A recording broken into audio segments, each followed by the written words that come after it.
Okay, disclaimer. The reason I'm wearing sunglasses indoors is because I'm looking right into the phone and not like into the camera, so you won't even be able to tell. Movie magic. And I'm probably going to be tardy to the party on these. They're each a couple of weeks old, but it was just this week that I got around to reading them. I wasn't even planning on reading them anyway, because it had been a while since I'd been keeping up with comics, but I've been hearing so much about Rebirth especially, that I figured, hey, why don't I get both event comics and compare the two? And so this video is just my thoughts on them. So, yeah, each summer DC and Marvel do their big crossover events. We can talk till the cows come home about how oversaturated, they've become with events. It's not about the individuals and their stories anymore. It's just all about the builds to their events, like, all year round. But regardless, this is what we've got. So DC Universe Reboot, the word reboot has become so ubiquitous in our lexicon that I can't help but say it. But yeah, this is essentially trying to bring back the old DC universe.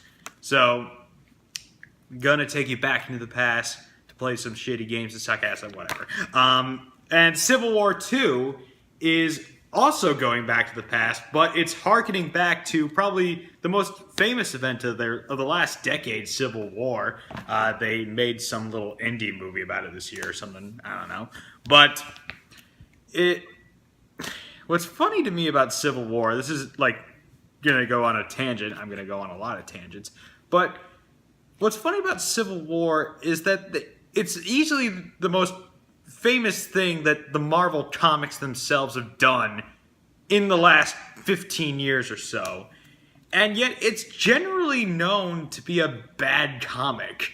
Like the Civil War comic itself, it has some interesting ideas, and there was certainly something compelling going on at first, and then it just dives into a really boring, shitty story where everyone's out of character, everyone's overreacting. And what's funny is this is already shaping up to be exactly that. Some interesting ideas that just turns into a really boring, shitty story where everyone's overreacting. But yeah, so in terms of just if you just want to know which one is flat out better, the DC Universe Reboot. Now this one certainly has some a big initial problem, which I talked about in another video, which you may or may not have seen. You probably haven't, but I'll get into that later. But just from purely one-on-one, DC Universe Rebirth issue 1 is the much better issue 1. For one thing, you get more bang for your buck. This is a longer comic for the same price as Civil War. These are both $6. And I can go on another rant about how overpriced comics are, but you all know how overpriced comics are. Maybe you don't. Maybe you're not a real nerd like me. But yeah, this is 80 uninterrupted pages of comic, whereas this is, 40 pages, but a lot of them are advertisements. You get advertisements in the middle of the comic, breaking up the flow of the story and your immersion. Bad move, Marvel. I don't know. It's a stupid nitpick, but for real though, this is more bang for your buck. If that's what you're worried about, bottom line, then yeah. Or you could just buy digitally. In fact, I don't know why I bought physical copies of these. I don't know. But yeah, let's talk about the stories, because even though I say Civil War 2 is the worst comic, it's probably better for casual fans or newcomers to latch onto, because DC Universe Rebirth is yet another continuity-driven event that's about, bringing back relics of the past. And it's not really going to be something that you can understand unless you were a fan of old DC comics and wanting to see them brought back after the new 52 reboot of 2011. So it's just there's a lot of history being drawn into this. It's not it wouldn't impede anyone's anyone from enjoying it outright if they know nothing, but because ultimately it's a story about a kid trying to reconnect with his family, essentially. Wally West is traveling through time, trying to find the woman who in another life was his wife and find his uncle, Barry Allen, the Flash. But yeah, for the most part, it is a very meta story that I feel like only hardcore DC fans would get the most out of.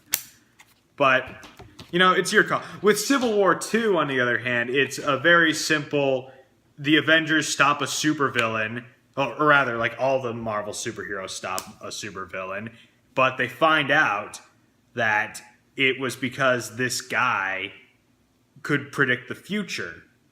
And so now they're having an ethical debate about whether or not they want to keep using him to predict the future. Because, as Tony Stark points out, that's just one future that he sees. Because in that future that guy sees, the giant monster or whatever kills everyone. But in this reality, in this future, they stop it. So that's actually a pretty compelling case. Because Captain Marvel, right there, she wants to use this guy to keep protecting the future. Or rather, change the future. The tagline of this series is change the future versus protect the future. And the guys on Tony Stark's side look like they're going to be like, we shouldn't play God. We shouldn't, tamper with this. Whereas Captain Marvel's side is like, we need to do whatever it takes to protect ourselves. It's basically the same thing that was going on in the original Civil War, except that was very explicitly about the whole freedom versus security thing.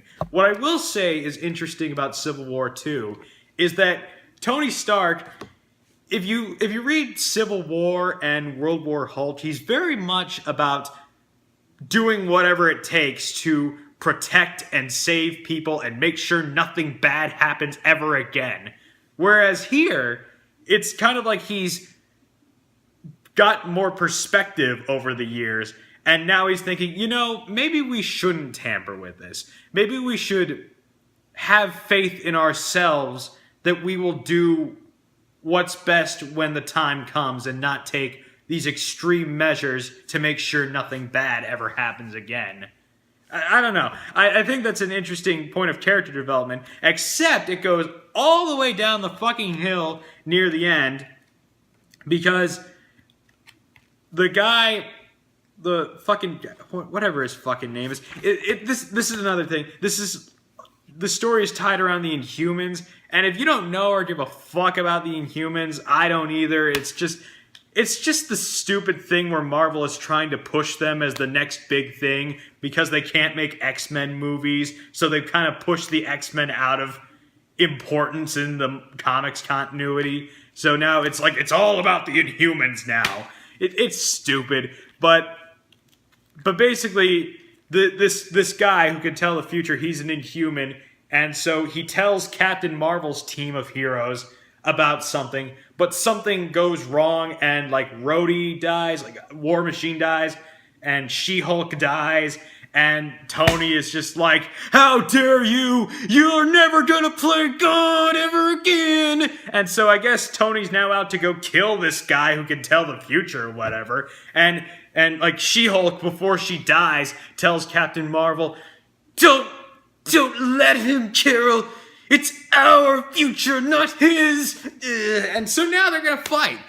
They're just now gonna fight and try to kill each other. At least in the original Civil War, it was a national tragedy that killed 600 people, including an entire elementary school. That was the catalyst of this major social and political turmoil around a superhero registration act. At least that's big and important. This is two superheroes dying when that happens all the fucking time, guys. You don't need to come to blows over this. They'll come back to life. How do you not...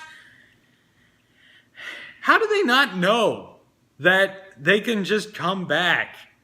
Like, I don't know. I haven't talked much about DC Universe Reboot. Rebirth. We're so swept up in these marketing terms. Reboot, franchising. It's the franchise. Boy, I'm shining now. And that's probably just because, it kind of speaks for yourself. When something's good, you don't really need to go into too much detail about it. I've gone into detail about the twist at the end, which, if you follow comics at all, you've probably heard it already. But basically, Wally West has figured out that there's a person who was screwing with the timeline in the universe when they rebooted 5 years ago. And it turns out it was Dr. Manhattan from Watchmen. And Dr. Manhattan is like an omnipotent god who said he was going to create life at the end of Watchmen. So the implication is that the DC universe is that life he created. And my gripe with that thus far is that I don't like the idea of Watchmen being mingled in with the mainstream DC universe. I feel like it should be its own thing. But I'm just going to let them see where they roll with it. If it sucks, I'll bitch about it. If it's good, I'll be like, okay, fine. But I'm just not looking forward to having Watchmen characters mingle with DC characters. The final page of the story proper leaves a pretty big indication that Rorschach is going to be messing around with Batman, and just that's no bueno. No bueno. But yeah, and in terms of readability and art style, DC Universe Rebirth just completely blows Civil War 2 out of the water. Like, the art style is so much better and more epic and sweeping. Like, I'm not sure if you can tell, but yeah, it's just like these really grandiose imagery, and it just feels like a DC comic. Like, these feel like gods in a pantheon. Whereas in Civil War, they've got this weird fucking art style going on with like all these faces look just weird and wrong. Like Captain Marvel's just got this kind of fish face going on, and the eyes look wrong. It's kind of like this thing where they're going for sort of photorealism almost, but they've also got like just these, again, the fucking fish faces. And the colors just aren't as vibrant and exciting, which is funny because DC Universe Rebirth, all told, is a much more serious story going on because it's about these universe-wide stakes. And Wally West is talking about how 10 years of love was lost and how he needs to get it all back. Every second is a gift, he says. Whereas this, it's just a petty squabble. I don't know if there's anything else. The dialogue. The dialogue in DC Universe Rebirth is a million times better. I can't even really point out major dialogue stuff, but just the dialogue in Civil War 2 is such garbage. Just every single page is full of inane banter between characters. That's not funny. That's not clever. I don't know if you can hear the stepping around downstairs. I live at home, so. But it's not funny. It's not clever. And it's just so intrusive.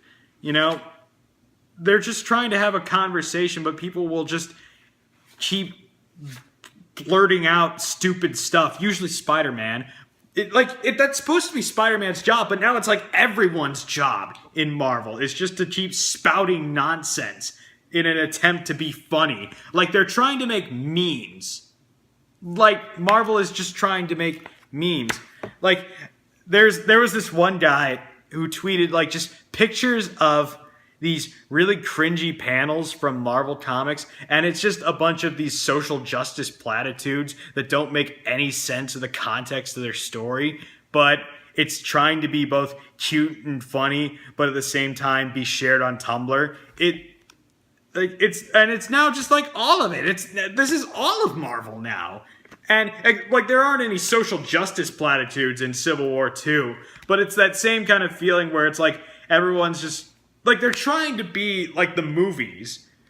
The movies have a lot of banter, especially in the ones with Robert Downey Jr. But the difference is like that's acting, that's people with charisma exchanging dialogue in a breezy way, whereas in a comic in just text, it just comes off really awkward and forced. But yeah, that's all I got. I don't think I'm going to keep reading Civil War 2, especially if it's going to be priced like that. I mean, if I'm going to spend $6 on a comic, I'm going to spend it on something that's going in at least an interesting direction. And yeah, that was me rambling about comics for 16 minutes. Hope you enjoyed.